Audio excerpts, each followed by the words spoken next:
ایک مرتبہ حضرت موسیٰ علیہ السلام سے بنی اسرائیل کے کسی فرد نے پوچھا، اس دنیا میں سب سے زیادہ علم رکھنے والا کون ہے؟ تو موسیٰ علیہ السلام نے جواب دیا، میں۔ اس جواب پر اللہ نے ان پر وحی فرمائی کہ روئے زمین پر اللہ کا ایک بندہ ہے جو موسیٰ علیہ السلام سے بھی زیادہ علم رکھتا ہے۔ یہ علم کی آزمائش تھی، لیکن حضرت موسیٰ علیہ السلام نے عاجزی اختیار کر کے اس میں کامیابی حاصل کی۔ اللہ تعالیٰ نے حضرت موسیٰ علیہ السلام کو ایک سفر پر بھیجا۔ ان کے ساتھ ان کے ایک نائب یوشع بن نون علیہ السلام بھی تھے، جو حضرت موسیٰ علیہ السلام کے بعد ان کے خلیفہ اور پیغمبر بنے۔ پانی کے قریب ان دونوں کی ملاقات اللہ کے ایک خصوصی بندے سے ہوئی، جن کا نام حضرت خضر علیہ السلام بیان کیا جاتا ہے۔ خضر علیہ السلام کے ساتھ حضرت موسیٰ علیہ السلام کا سفر شروع ہوا تو 3 واقعات پہ در پہ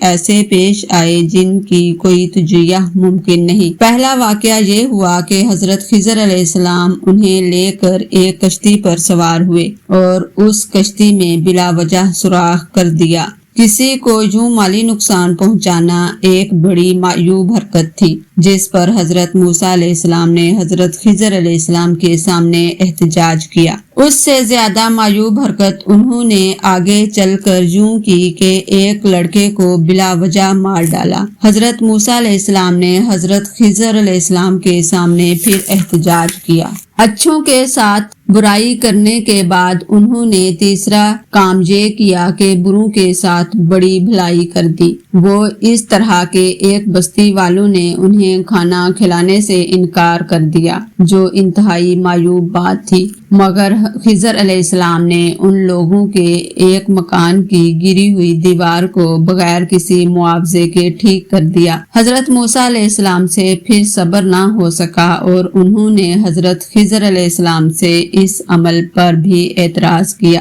بعد میں حضرت خضر علیہ السلام نے حضرت موسیٰ علیہ السلام کو بتایا کہ یہ سب کچھ اللہ تعالیٰ کی مرضی سے ہوا۔ معاملے کی اصل حقیقت یہ تھی کہ کشتی کچھ انتہائی غریب لوگوں کی تھی۔ آگے ایک ظالم بادشاہ تمام لوگوں کی کشتیاں چھین رہا تھا، مگر ان کی کشتی میں ایک عیب دیکھ کر ان غریب لوگوں کی کشتی کو چھوڑ دیا۔ یوں یہ چھوٹی تکلیف بہت بڑی محرومی سے بچنے کا سبب بن گئی۔ وہ بچہ جو قتل کیا گیا، اس کے آثار یہ تھے کہ اس نے بڑا ہو کر خود بھی کفر و سرکشی میں مبتلا ہونا تھا اور اپنے والدین کو بھی مبتلا کر دینا تھا۔ چنانچہ اللہ تعالیٰ نے اس برے بچے کے بدلے میں ان والدین کو بہتر، نیک اور صالح بیٹا دینے کا فیصلہ کیا۔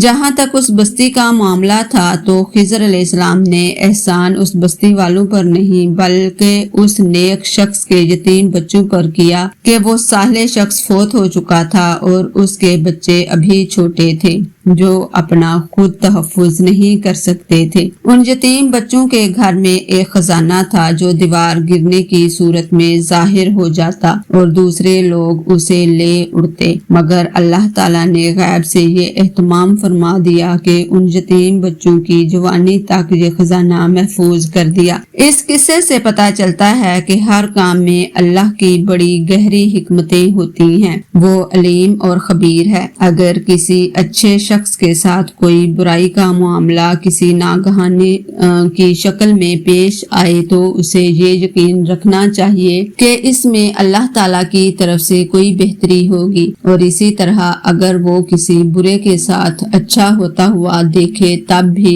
یہ اعتماد رکھے کہ اللہ تعالیٰ کی یہ بھلائی اصل میں کسی نیک بندے کے لیے ہے۔ مومن کا توکل ہمیشہ اللہ پر ہی رہتا ہے، چنانچہ وہ ہر چیز کے پیچھے خیر ہی دیکھتا ہے، چاہے بظاہر اسے اس معاملے میں کوئی چیز بری نظر آ رہی ہو۔ چنانچہ خدا پر توکل، بھروسہ، اس سے حسن ظن اور ہر حال میں خدا کی بندگی اور عبادت بندہ مومن کی زندگی کا مرکز و محور ہونا چاہیے، کیونکہ چاہے بظاہر معاملات کتنے ہی برے ہوں، خدا صالحین کو کبھی نہیں چھوڑتا۔ اللہ تعالیٰ غیب میں رہتے ہوئے بھی اپنے صالح بندوں کا ساتھ دیتا ہے۔